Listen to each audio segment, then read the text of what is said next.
ദൈവം നമ്മളെ വിളിച്ചിരിക്കുന്നത് ഒരു സ്മാർട്ട് ലൈഫിലേക്കാണ്.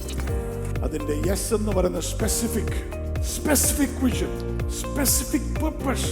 ദൈവം വിളിച്ചതിന്റെ പുറകിലുള്ള ഉദ്ദേശം measurable. You learn to measure yourself. ഇപ്പൊ ഞാൻ അവിടെ എത്തേണ്ടവനാണ്. How much am I earning? How much can I spend? Achievable. ദൈവം എൻ്റെ അടുത്ത് പറഞ്ഞാക്കുന്ന കാര്യങ്ങൾ ആർ നോട്ട് ബിയോണ്ട് മീ.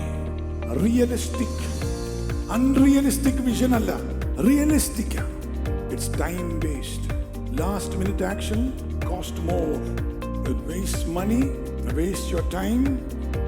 ഇന്ന് ഇതിന്റെ അകത്ത് ചിലവരുടെ ബുദ്ധിയെ പരിശുദ്ധാത്മാവ് ഫ്രീ ആക്കാൻ പോകുകയാണ്. യേശുവിന്റെ നാമത്തിൽ നിന്റെ ബുദ്ധിയിലുള്ള സകല ഗണ്ഠികളെ അഴിച്ച് തുറന്ന് തരുന്ന ദൈവത്തിന്റെ കരം പ്രവർത്തിക്കുന്നു.